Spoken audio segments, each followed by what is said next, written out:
اور اس نوبت کے بجنے پر جو سپاہی جمع ہوا کرتے تھے وہ کروڑوں سے دسیوں پر آ گئے، اور ان میں سے بھی 99% رسمن اٹھک بیٹھک کر کے چلے جاتے تھے۔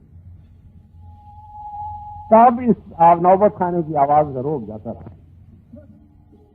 اسلام کا سایہ کھینچنے لگ گیا، خدا کی حکومت پھر آسمان پر چلی گئی اور دنیا پھر شیطان کے قبضے میں دے دی گئی۔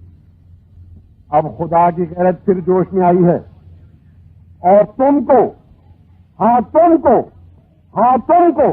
خدا تعالیٰ نے پھر اس نوبت خانے کی خدمت شروع کی ہے۔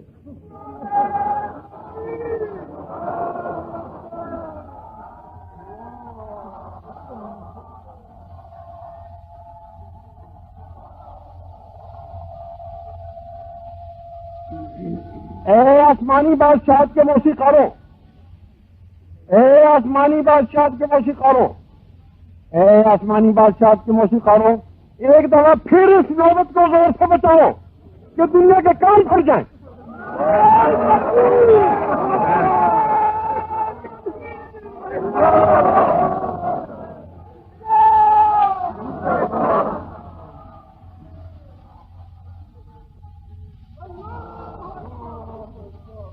ایک دفعہ پھر اپنے دل کے خون اس کرے نامے بھر دو،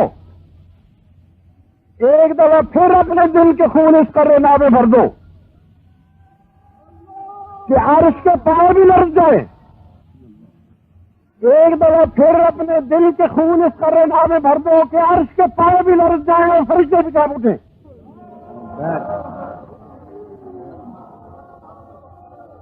تاکہ تمہاری دردناک آوازوں اور تمہارے نعرے تکبیر اور تمہارے نعرے تشہید شہادت توحید کی وجہ سے خدا تعالیٰ آسمان سے زمین پر آ جائے اور پھر خدا کی بادشاہت زمین پر قائم ہو جائے۔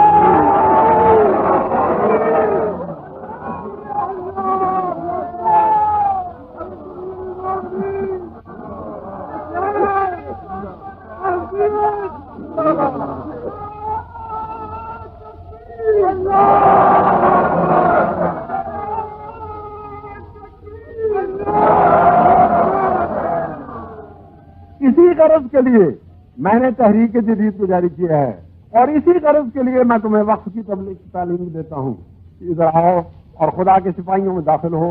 محمد رسول اللہ صلی اللہ علیہ وسلم کا تخت آج مسیح نے چھینا ہوا ہے، تم نے مسیح سے چھین کے پھر وہ تخت محمد رسول اللہ کو دینا ہے، اور محمد رسول اللہ نے وہ تخت خدا کے آگے پیش کرنا ہے، اور خدا کی بادشاہت دنیا میں قائم ہوگی۔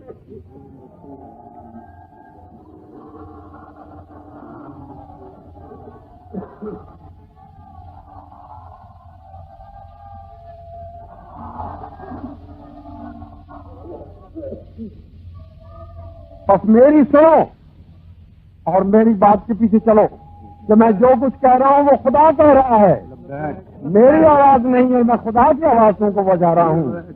تم میری مانو، خدا تمہارے ساتھ ہو، خدا تمہارے ساتھ ہو، خدا تمہارے ساتھ ہو، اور تم اس دنیا میں بھی عزت پاؤ اور آخرت میں بھی عزت پاؤ۔